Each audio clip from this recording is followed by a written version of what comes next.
Waouh, salut les amis et bienvenue dans cette vidéo numéro 23 je crois. Ok, alors dans cette vidéo qu'est-ce qu'on va voir? On va voir tout simplement comment faire quelque chose dans le cas où cette fois-ci la condition n'est pas respectée. Ok, donc là on a testé si le nombre est supérieur à 0, il fallait exécuter ce bloc d'instruction. Mais qu'est-ce qu'il faut faire dans le cas où tout simplement cette condition est évaluée à false? Ok, donc on va dire si le nombre est supérieur à 0, tu vas m'afficher ceci. Sinon, donc pour dire sinon, c'est tout simplement else. Tu vas maintenant faire ce qui va se passer à ce niveau. Donc là, on aura tout simplement le code qui sera exécuté si la condition est vraie. Donc si la condition est évaluée tout simplement à true, donc c'est-à-dire vrai. Et nous aurons ici le code qui va s'exécuter si la condition est évaluée tout simplement à false. C'est-à-dire si la condition est tout simplement ici fausse. Ok? Donc là, si le nombre est supérieur à 0, donc c'est vrai, on va afficher ce Mitsubishi. Dans le cas où le nombre n'est pas supérieur à 0, on fera ce qui est présent au niveau de ce bloc d'instruction là. Donc là, si le nombre n'est pas strictement supérieur à 0, c'est qu'il est tout simplement négatif ou égal à 0.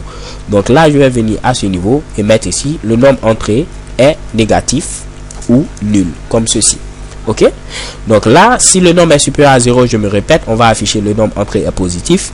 Sinon, on va afficher le nombre entré est négatif ou nul. Je lance l'exécution de ce code et qu'est-ce qui se passe? Entrer un nombre, je mets pourquoi pas moins 1. On va venir à ce niveau. Est-ce que moins 1 est supérieur à 0? Non. Donc, vu que moins 1 n'est pas supérieur à 0, on ne va pas exécuter ici ce bloc d'instruction. Donc, on va afficher ici le nombre entré est négatif ou nul. Je valide avec la touche entrée et chez Kebab, le nombre entré est négatif ou nul. Je vais relancer l'exécution de ce code. Cette fois-ci, entrer un nombre, je vais mettre 5. Le 5 est bel et bien supérieur à 0, donc on va afficher le nombre entré est positif. Je valide avec la touche entrée et chez Kebab, le nombre entré est positif. Ok, donc de même à ce niveau, j'ai testé tout simplement est-ce que le nombre est supérieur à 0. Vous pouvez également tester est-ce que le nombre est inférieur à 0, ce qui va se matérialiser tout simplement comme ceci. Ok, si le nombre est supérieur ou égal à 0, donc vous mettez ici le signe supérieur suivi tout simplement de l'égalité. Si le nombre est inférieur ou égal à 0, qui sera matérialisé comme cela, ou bien si le nombre est différent de 0. Pour mettre différent, il faut mettre le point d'exclamation et ensuite l'égalité.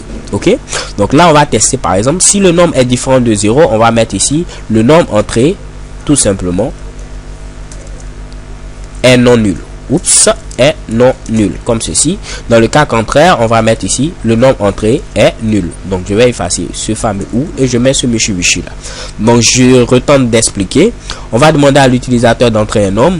Si le nombre entré est différent de 0, on va mettre le nombre entré est non nul. Dans le cas contraire, on va mettre le nombre entré est nul.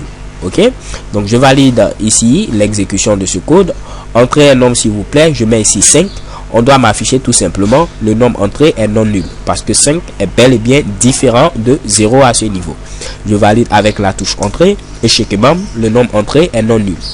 Si je relance l'exécution de ce code et je mets cette fois-ci 0, je valide avec la touche entrée, le nombre entré est nul.